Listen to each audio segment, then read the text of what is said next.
Ayan po, nag-react po mga kabida, ito hong si Vice President Sara Duterte dito ho sa kumakalat na dokumento na sinasabi hong isang memorandum di umano mga kabida mula sa Malacanang, recommending the replacement and removal of Speaker Martin Romualdez dyan po sa House of Representatives. Ang sabi po ng Vice Presidente, it's too late and irrelevant, mga kabida.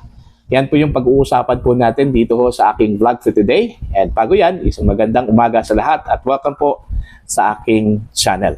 Eto, irrelevant daw at it's too late. Ito hong suggestion at rekomendasyon na alisin ito hong si Speaker Martin Romualdez dyan po sa House of Representatives.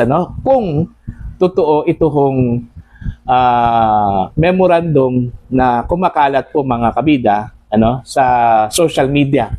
Okay? Kasi ang contention po ng Vice Presidente, damage has been done na raw. Okay? At saka pangalawa, hindi na raw maibabalik yung pera na nawala dahil sa massive corruption ng mga kabida dyan po sa House of Representatives. Okay. Ito po, babasahin ko lang po itong balita mula sa The Philippine Star.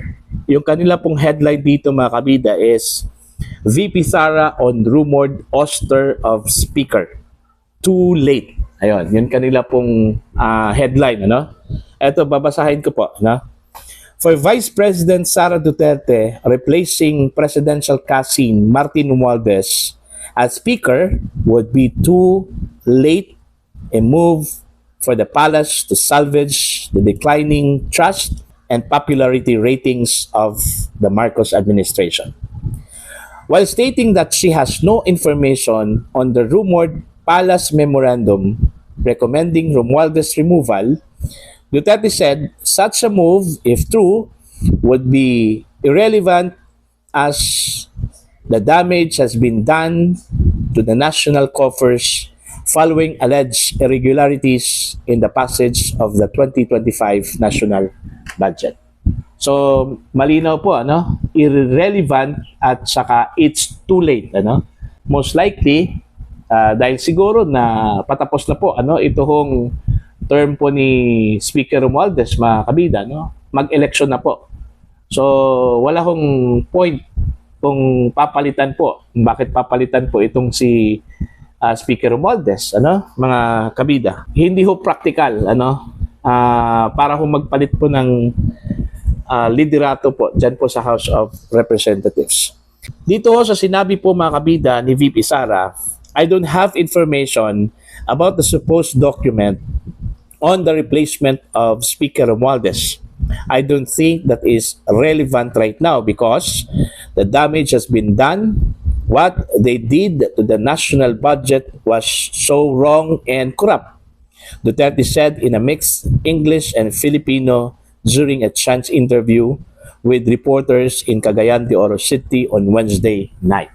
Ayan. So, mariing sinabi po niya na irrelevant at saka it's too late na po. Yun nga, yung sabi ko kanina, because siguro patapos na po yung kanyang termino, at mag-election na po mga kabida. So most likely para ho sa 20th Congress bago na po yung Speaker of the House. Depende po yan kung si Romualdez pa rin yung mapipili po mga kabida. Alright, dito pa.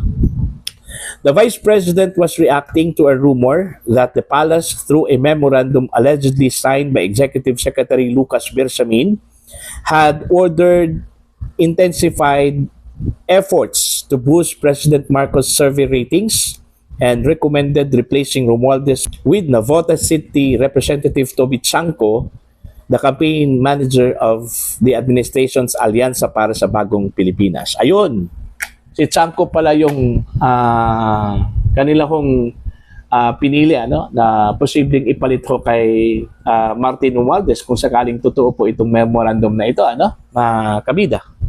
Although dininay po ito mga kabida ng Malacanang, ito hong dokumento na ito, hindi daw ito totoo, fake news daw ito, Okay? Ito po yung kanila pong sinabi. Malacanang, through presidential communications, Undersecretary Claire Castro dismissed the rumor as fake news.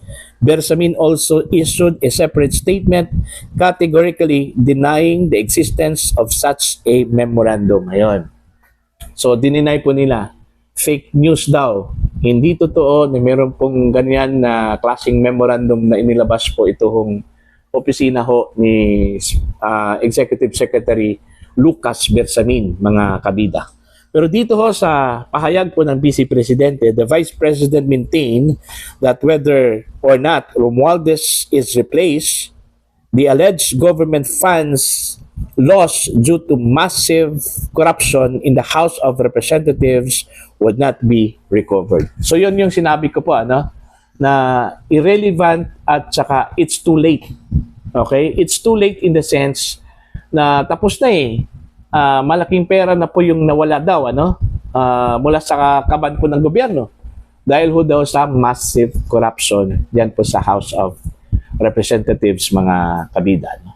By the way, itong dokumento na sinasabi hong isang memorandum mula sa Palasyo po ng Malacanang, mga kabida, last week po yan, kumakalat po sa social media. In fact, nakabasa na po ako niyan, sa laman mismo ng naturang dokumento, at hindi ko lang pinatulan kasi ho, ang tingin ko po kasi, baka po fake news. Hindi totoo, fake yung document na yon.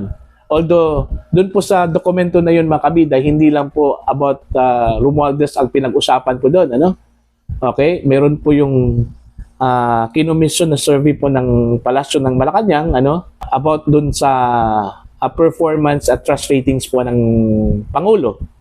Okay? Mga kabida. At may pinag-usapan sila doon na parang strategy na gagawin po nila, Parang ganun. Okay? Kaya hindi ho verified yun, mga kabida. Okay? Walang umako dun sa dokumento na yun.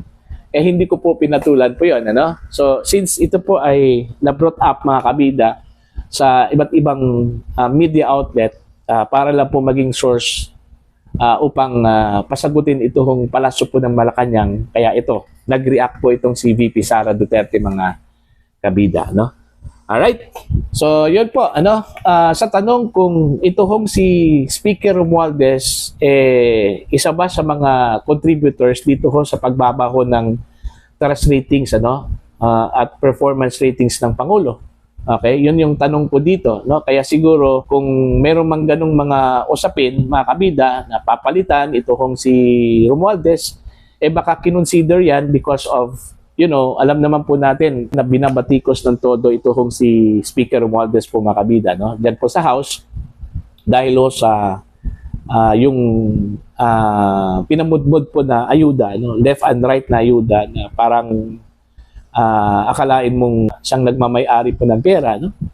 At pangalawa po, hindi trabaho po ng mambabatas po na mamimigay po ng pera, mga kabida. Okay? Trabaho po yan ng executive branch, Ang tanging trabaho po ng mambabatas, gumawa po ng batas, Hindi ho mag-execute ng mga batas na dapat ang gagawa niyan ang executive branch. Pero ang mga nangyayari po ngayon, makikita po natin sa mga social media, ito hong mga video kung saan makikita po natin ito hong mga mambabatas po natin na personal talaga na namimigay po ng pera doon po sa kanila pong mga constituents. Okay? Kaya nga nagtataka nga ako kung bakit hindi ho sinita po, mga kabida, ng Commission on Elections, Wala hong sinita diyan. Lantaran pong namigay talaga ng pera, Alright?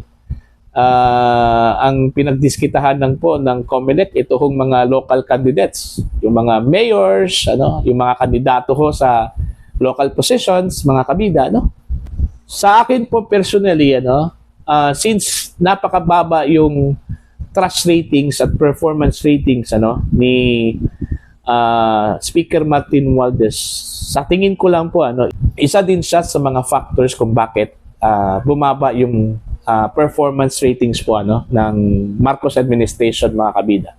Kasi yung survey po ng Pulse Asia, magre-reflect yun, ano? Hindi lang po sa presidente, hindi lang po individually, kundi sa mga institutions po mga kabida na kanila pong pinaglilingkuran, ano? Kagaya po ng House of Representatives, ano?